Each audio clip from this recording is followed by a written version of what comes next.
नमस्कार, आप्रवासी कामदार समाजको डेली अपडेटमा यहाँलाई स्वागत छ। म अनुजा बुढाथोकी। आज 13 सेप्टेम्बर 2020। शुरू गरौं नेपाल खबरबाट।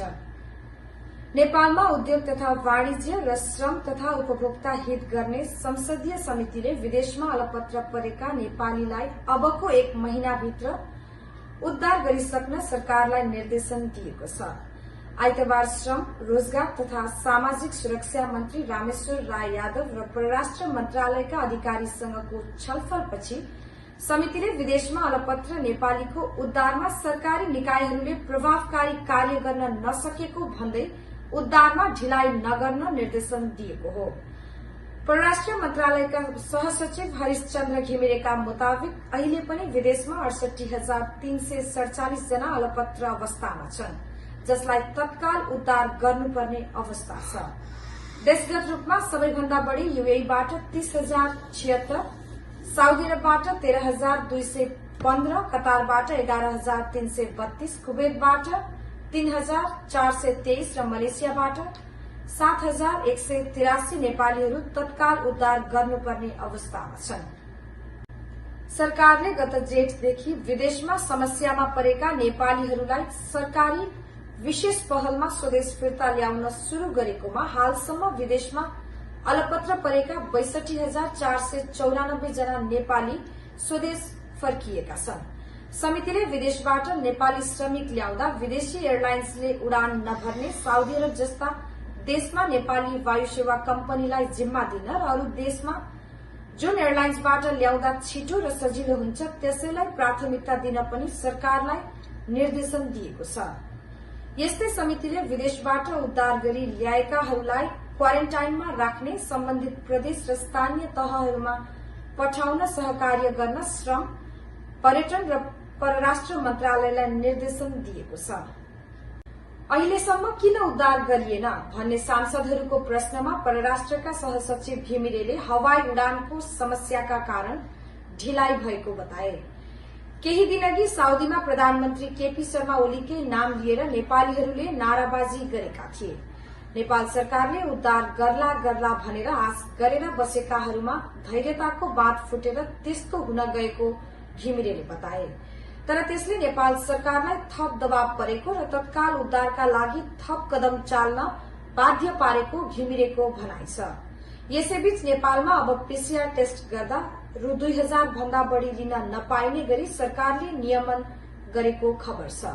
पीसीआर टेस्टमा प्रयोग हुने सामग्रीहरूको पछिल्लो समयमा मूल्य घटेकाले टेस्टको पनि मूल्य घटाउन सरकारले निर्णय गरेको हो। अब साउदी प्रसंग।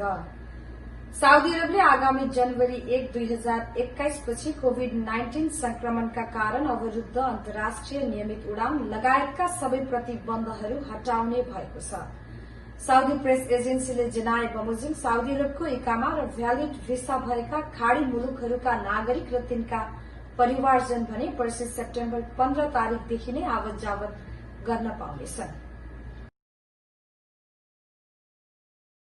संयुक्त राष्ट्र संघको साधारण सभाले कोभिड-19 को संकट समाधान गर्न साउदी अरबले राखेको प्रस्ताव पारित गरेको छ। न्यूयोर्कमा हिजो सम्पन्न यो सभामा संयुक्त राष्ट्र संघका लागि साउदी दूत अब्दुल्ला अल मवल्लिमीले राखेको प्रस्तावमा मूलत विश्वभरि नै अग्रपंक्तिमा खटिएका स्वास्थ्य कर्मीहरूको पूर्ण सुरक्षा र विकासशील तथा अल्प विकसित मुलुकहरूलाई बिना कुनै भेदभाव, बिना कुनै पूर्वाग्रह कोविड संकट समाधानमा उदारतापूर्वक सघाउनुपर्ने कार्यनीति उल्लेखित छन्। यही प्रस्ताव यसअघि G20 का मुलुकहरूको बैठकमा राखी पारित गरिएको थियो। साउदी अरब G20 राष्ट्रहरूको समूहको वर्तमान अध्यक्ष राष्ट्र हो।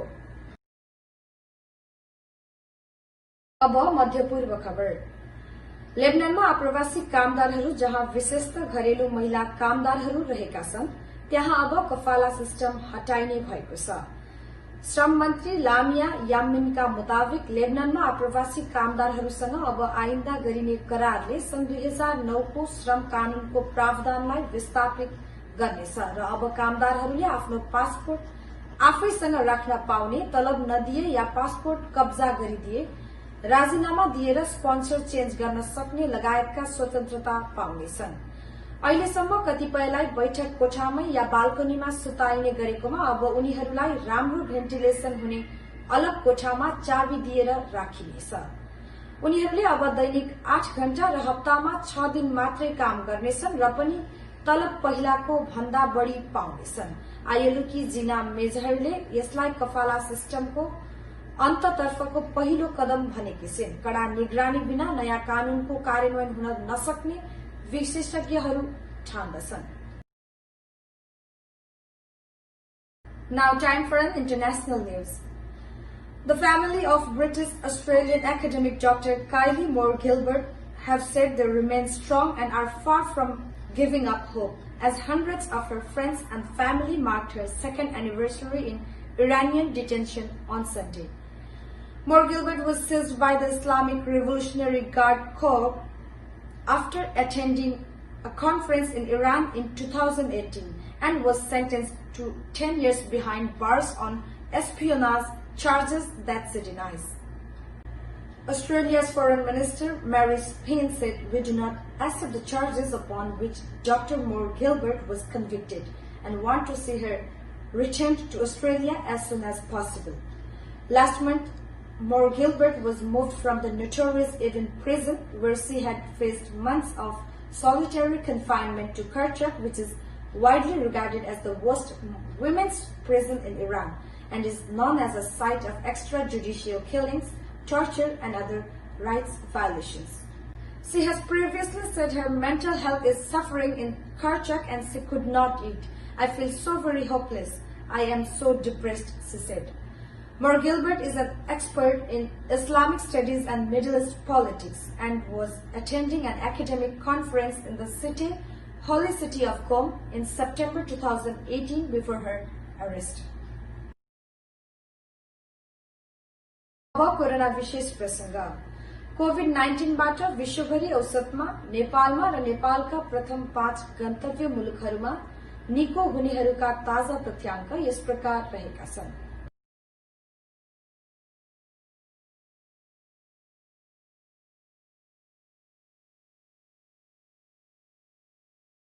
यसका साथै आजको डेली अपडेट यही सकिन्छ। बिदा चाहन्छौ। हस्त नमस्कार।